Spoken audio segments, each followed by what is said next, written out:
Cuando una persona intenta suicidarse, ¿qué es realmente lo que está buscando? ¿Acabar con su vida? ¿O acabar con un dolor que no puede sostener durante más tiempo? ¿Aceptamos por igual el dolor o una enfermedad física como la mental? ¿Pero realmente las aceptamos por igual? ¿Qué es la depresión? ¿Cómo afecta el contexto en todo ello? ¿Y qué señales va dejando?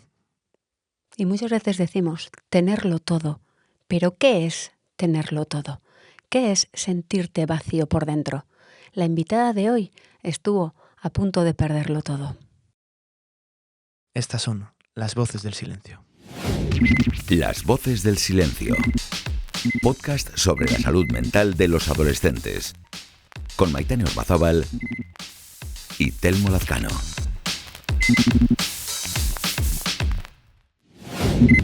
Ansiedad y depresión.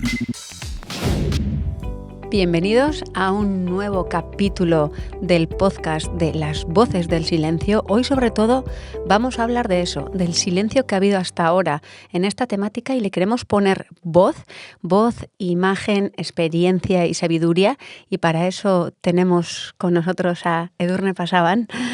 Hola, buenas, ¿qué tal? Buenas, Edurne, muchísimas gracias por venir con nosotros, por querer compartir tu experiencia, porque creemos que necesitamos y estamos en un momento que el silencio ya no tiene sentido y necesitamos hablar. Y tú fuiste una de las pioneras, no solamente en subir los 14 8000, sino en esos referentes que teníamos. Yo entonces era muy jovencita y tú eras un referente nuestro y tú pudiste romper los estigmas en ese momento, y para nosotras fue como permitirnos sacar nuestro lado vulnerable. Así que gracias desde ese momento. Gracias a vosotros. Gracias por venir aquí. Un placer estar aquí. Bueno, Edurne, ahora una mujer con un hijo, ¿no? Con su vida creada, con muchísima experiencia, muchísimas personas. Bueno, ¿en qué punto estás ahora, Edurne, de tu vida? Bueno, tú lo has definido. Es ya una mujer madura que algunas veces no me doy cuenta ni de la edad que tengo, pero eso es bueno porque te sientes joven, con un hijo de 7 años y en un punto en el que ves la vida desde otra perspectiva muy diferente a la que veía, ¿no? en un momento, y sobre todo a veces ha hecho para atrás los momentos difíciles vividos en toda mi trayectoria, y digo, ¿cómo me iba a perder esto, no? Digo, qué bien que en este camino pues no callé, conté lo que me pasaba y me ayudaron y estoy aquí, ¿no? Entonces tengo esa sensación de decir, estoy disfrutando de mi vida y quiero que sea larga. Sí, aquí has dicho, no, me hubiera perdido todo esto, ¿no? Para alguna persona que en estos momentos se lo esté pasando mal, ¿qué se perdería, Edurne? ¿Qué estás viviendo ahora? Mira, cuando una persona que nos esté escuchando, o yo en aquel momento, ¿no? Que estaba mal, que tú todo lo ves negro, en un momento en el que piensas que no hay vuelta atrás, que lo mejor es quitarte del medio, todas estas cosas, tú no ves un después, ves el presente solo. Uh-huh. Y es muy difícil hacer ver a una persona que de allí se puede salir, ¿no? Pero ahora cuando digo me hubiera perdido todo esto, es que me hubiera perdido todo esto. Totalmente. O sea, de decir que algunas veces cuando pensamos que estamos en lo más oscuro y en lo más hundido, hay una puerta para salir, hay que buscar esa ayuda, hay que pedir ayuda, y que hay. Entonces digo yo, imagínate que no estaría aquí y que no hubiera tenido a mi hijo, que no estaría viviendo lo que esto. O sea, me hubiera perdido muchas cosas. Sí, un montón, ¿no? O sea, eso, qué reflexión. Y hay, Edurne, tú has dicho en un momento, ¿no? Cuando uno está pasándolo mal, está en un presente. Muchísima gente no da la importancia que le da la depresión, o cuando lo estamos pasando muy mal o estamos sufriendo. ¿Qué siente y qué piensa una persona en ese momento, Edurne? ¿Tú qué experimentabas en esos momentos? Bueno, en esos momentos cuando tú tienes una depresión, tienes un dolor que tienes súper grande, que tampoco sabes gestionarlo, ¿no? Porque ahora ponemos voces a esto, ponemos nombres, hablamos de esto, quizás te puedes identificar con alguien porque le has escuchado que está sintiendo lo mismo que tú, ¿no? Yo en el año 2006, cuando tengo una depresión grande, no tenía voces de referencia ni no sabía lo que me pasaba. Y tampoco tampoco sabía en mi entorno cómo identificar esa enfermedad, porque era una enfermedad. Pero la gente, como no se hablaba de aquello era una tristeza, mi hija está triste, ¿no? Claro. Y es muy difícil explicarle a una persona en aquel momento, cuando tú estás ahí dentro y lo ves tan oscuro, ese dolor que tú tienes, ¿cómo pueden entender los otros? Porque enseguida caemos con los juicios de siempre, ¿no? Tienes todo, no te preocupes, mira qué maravilloso es. O sea, y el acompañamiento a una persona como yo en aquel no pasa por decirme que tengo todo eso. En ese momento tú no lo entiendes. Claro, te da igual. O sea, ¿qué me estás diciendo? Que Porque tengo eso esto, no que quita todo, ese que dolor, no me ¿no? quitas el Claro. dolor que tengo yo aquí. Y por encima de todo es tu dolor, pero es como cualquier enfermedad. Entonces necesitas que te ayuden a quitar ese dolor, pero es que es un dolor de alma, de depresión. Y ese dolor no es tan fácil de quitar, o no tenemos herramientas tan fáciles para quitar, ni tampoco para saber acompañar a las personas que sufrimos este tipo de cosas, porque es difícil. Sí, Edurne, has dicho que es difícil que desde fuera entiendan eso y entenderlo uno mismo. Es decir, ¿cuándo te empiezas a dar cuenta, ¿no?, de que esto no es una mera tristeza, ¿no? ¿Cuáles son esas señales, ¿no?, que te empiezan a dar que pensar de que, a ver, cuidado, que esto igual va más allá? Bueno, ¿no? para mí son las señales es cuando tú piensas que tu vida no vale para nada. Cuando tú empiezas a ver de qué manera te puedes quitar la vida y de que... Pero yo siempre digo que cuando hablamos de quitarnos la vida y de empezar a mirar, no estás viendo una persona que está depresiva, que está enferma, que tenemos este tipo de enfermedad, nosotros no queremos morirnos. Edurne Pasaban no quería en ese momento no tener un hijo y estar hoy aquí con 51 años. Eso es lo que quería. Pero en el momento en el que tú empiezas a buscar en Internet, y volvemos ahí a toda la información que tenemos ahí, ¿cómo puede ser la manera de quitarte la vida de la manera más o cualquier otra cosa que podamos ir a buscar? Es porque tienes una señal que yo quiero un dolor para quitarme este dolor de aquí, no es nada más. Claro. Se entiende como que no quieres acabar con la vida, sino que quieres acabar con ese dolor, ¿no? Que se ha convertido tan insoportable que tienes un sentimiento de tengo que acabar con esto. Claro, entonces es un dolor que quizás las personas que están a tu lado es muy difícil que lo sientan, porque tú físicamente estás súper bien. Claro. O sea, entonces es difícil que tú lo veas y que te des cuenta de que esto, y sobre todo tu entorno, para que te puedan ayudar. Pero te digo, o sea, esa es la sensación que tengo, es que decir, total, aquí no pinto nada, esto que me está haciendo aquí adentro, lo tengo que sacar de alguna manera. Sí, porque si no tendemos muchísimas veces igual decir, ¿no? Son llamadas de atención, ¿no? Que eso nosotros tratamos en las formaciones que damos y escuchamos y decimos, cuando una persona está llamando la atención, eso que llamamos los adultos, está pidiendo SOS. Sí. Y un sufrimiento y un dolor interno no tiene nada que ver con lo que tengas fuera, ¿no? Y la importancia de poder ver a las personas desde dentro. ¿A ti qué te salvó, Edurne, en ese momento? Bueno, a mí me salvó mucho. A ver, la primera es que yo a mis padres les dije así, literalmente, quitarme esto que tengo aquí adentro. Vale. Les enseñaba aquí en el pecho. Entonces, eso me ayudó, yo creo que en aquel momento, la valentía de mis padres de meterme en un psiquiátrico. Totalmente. Porque no es fácil. Totalmente. No es fácil, estamos hablando de 2024, pero traslademos al año 2026. Que aquello, o sea, yo recuerdo cosas como quedarme en el psiquiátrico, que estuve 4 meses ingresada, primero 2 meses me dieron el alta y volví a recaer. Mi madre dejó de hacer su vida normal para no cruzarse con la gente para dar explicaciones. Claro. Y yo siempre me digo, si yo hubiera tenido un cáncer y me tendría que ir todos los días a tomar quimioterapia, mi madre hubiera ido a la calle a tomarse el café con sus amigas para que le darían en la palmadita en la espalda para esto. Entonces, yo creo que a mí me salvó que mis padres tuvieron la valentía de enfrentarse a aquello de una manera, porque ese es el problema. A veces las familias, los entornos que tenemos, no tenemos la valentía de enfrentarnos que tenemos un hijo con un problema o una hija con un problema, porque nos cuesta verlo. Totalmente. La importancia del contexto y del entorno, ¿no? Para poder ayudar a esa persona. ¿Y esos 4 meses cómo fueron para ti, Edurne? Bueno, o sea, tú imagínate, yo entro en un hospital el 6 de enero, el Día de Reyes. La Navidad anterior, uno de mis mejores amigos, mi primo, Asier, estuvimos escalando en hielo en los Alpes. Escalando, jugándonos la vida, escalando cascadas de hielo de 300 metros en vertical, que dices, aquello. Pues el día siguiente me encuentro en una sala de un hospital con más gente alrededor haciendo punto de cruz. Y digo, a ver, ¿qué es esto? O sea, es entonces cuando tu vida dice, a ver, por favor, o sea, que ayer estaba haciendo lo que más me apasiona, es escalar en los Alpes, y ahora que estoy aquí haciendo punto de cruz, que siempre he criticado a mi abuela que hacía punto de cruz y estoy haciendo aquí esto en un hospital. Wow, vaya choque. Es un choque, pero ese choque a veces lo tenemos que pasar, ¿eh? Sí, es que es necesario. ¿no? Es necesario pasarlo. Nos tenemos que caer hasta abajo para ir buscando el camino de subida para arriba. Pero eso tenemos que ir ahí. Totalmente. Y ahí, no has dicho, no, caer hasta abajo y subir arriba. ¿Cómo empezaste a subir arriba, Edurne? ¿Cómo fue esa subida? Poco a poco, muy poco a poco. O sea, a ver, yo creo que cuando... Esto es una enfermedad, las enfermedades de este tipo, depresiones y estas cosas, son como... no tenemos que perder la guardia, ¿cómo te voy a decir? Ya, es decir, sí. parece que, mira, a ti cuando te ponen una medicación, que es una medicación, lo que te ponen, empieza a hacer efecto a los 15 días, normalmente, este tipo de... Entonces, a los 15 días ya me siento mejor.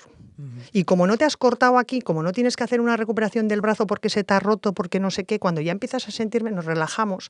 Y esto es una constante. O sea, claro, aquí no tenemos que bajar la guardia hasta... O sea, yo siempre digo, yo termino los 14-8 meses tomando antidepresivos. Yo empiezo en el año 2006 y termino en el año 2012-13.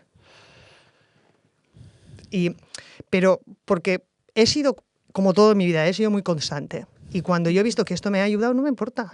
No he tenido vergüenza de decir que es que otra de las cosas, o sea, a ti todos los días tienes un problema de riñón y te dicen, mira, de aquí hasta que te mueras tienes que tomar esta pastilla porque tus riñones no funcionan. ¿A que te la tomas todas las noches? Totalmente. Es como si fuera cuestión de la voluntad de la persona o del esfuerzo cuando no tiene nada que ver, ¿no? Un diabético no se le cuestiona. No. Tienes diabetes y sabes que tienes que tomar esa medicación y ya está, ¿no? Pero todavía vivimos en una sociedad que seguramente vas a buscar un puesto de trabajo y te dicen, te hacen que no es legal esto, porque sería la pera si te deberían decir qué estás tomando, pero si tú dirías no te contratarías, o por lo menos irías a la última de la lista. Sí, totalmente de acuerdo, Edurne. Mucha teoría, pero muy práctica todavía. Incluso en una comida familiar, muchas veces con qué facilidad, ¿no? Me voy a tomar la pastilla de la diabetes. Creo que nos costaría mucho más decir, no, me voy a tomar la pastilla de la depresión. Muy poca gente diría. Muy poca gente diría, oye, que me estoy pasando un momento de ansiedad y de depresión y mira, me han diagnosticado esto y mira, la verdad es que en vez de decir, me encuentro mucho mejor desde que tomo esto, no lo dirías. Y seguramente que en esa mesa, aunque no lo sepas tú, porque no hablamos con claridad, habrá más que una persona que se siente como tú y que está haciendo lo mismo que tú. ¿Sabes cuántas veces hablo de esto en grandes aforos en el que hay gente de todo tipo, de todo tipo? ¿Y cuánta gente cuando termino, cuando me voy a esto o en el cóctel que hay después o lo que sea, me viene a decir gracias? Pero no se atreven a decir a sus compañeros de trabajo, ¿eh? No se atreven. Sí, todavía se oculta porque se toma como si fuera cuestión, ¿no? En lo demás no se le pone toda esa carga al individuo cuando es algo físico. Si tú te rompes las dos piernas, o yo siempre digo, si has tenido un infarto, nadie duda que no puedas ir a trabajar, no puedas hacer cosas. Pero como sea algo mental y emocional, ya es como si fuera con tu voluntad. Y tenemos que quitar como ese mito porque es el que más daño hace, ¿no? Y por eso mucha gente no pide la ayuda que tiene que pedir y no toma la medicación que tendría que tomar también en ciertos momentos. Y se nos olvida que todo el mundo puede padecer una depresión, que esto no es una debilidad o algo que... No, todos. Me puede pasar a mí, a ti, a cualquier persona que nos está escuchando, todo por diferentes motivos. Por diferentes motivos. Pero nos puede pasar a todo el mundo. Y realmente cuando empiezas a hablar y estas cosas, te das cuenta que se acerca entonces la gente a darte cuenta, no estoy sola. Hay muchas más personas como esto. Y gracias a Dios, o sea, podcasts como este y en la época que estamos viviendo empezamos a hablar de esto y nuestros jóvenes pues empiezan a identificar sensaciones que tengo la esperanza que todo esto valga para que no tengan vergüenza a pedir ayuda. Edurne, hablando de nuestros jóvenes, ¿cómo los ves hoy en día en cuanto a pantallas, redes sociales? ¿Cómo afecta, crees que afecta todo ello en su salud mental? Muchísimo. muchísimo. Y eso yo que vivo en un ámbito súper fuera de todo esto, vivo en el monte, vivo en una comunidad súper pequeña, pero que también sufrimos esto y que peleamos esto, ¿no? Veo que esto todo nos hace que nuestros hijos sean más competitivos, que se exijan mucho más a ellos, que en todos los aspectos, a nivel de todo, o sea, de deporte, de educación, de belleza, de todas estas cosas. O sea, nuestros referentes o los referentes suyos, para mí muchas veces son referentes irreales que les dan todos estos medios. Que esto hace que, bueno, pues que ellos mismos no se valoren, que no se confíen en ellos mismos y están perdiendo la confianza. Mira, yo vengo de un ámbito súper pequeño en el que en una escuela pequeña de 70 niños desde parvulitos hasta sexto y lo comentábamos antes de empezar, o sea, ¿cómo puede ser que todos estos niños, o sea, nos estén diciendo en el colegio que hay un montón de niños de repente entre 70 de altas capacidades y otros de lo contrario? Y digo yo, pero, o sea, ¿esto es normal o no? Porque yo digo, yo iba a una Icastola aquí en Tolosa donde podíamos estar 2.000 niños y no había todo esto hace tantos años. ¿Qué está ocurriendo? Nadie se ha pensado a pensar en el que después de la pandemia estos niños, esos 70, ya con 7 años les habéis puesto ordenador. Y tú me estás diciendo que no pase, que mi hijo no vea la pantalla más de 1 hora cuando esto.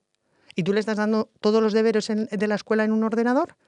Yo me vuelvo loca. Bueno, es que nos hemos juntado unas madres que por lo menos hemos conseguido que hasta los 12 años no les den ordenador. Pues es conseguir mucho hoy en día, según en qué lugares, qué bueno.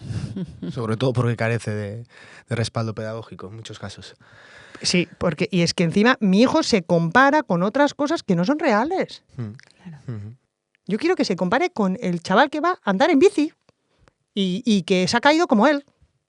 Sí, pero de cosas reales. Sus iguales, ¿no? Sus iguales. Un poco ahí. Sí, no se puede comparar con el niño que ves en Instagram que es un crack bajando en bicicleta a los 6 años.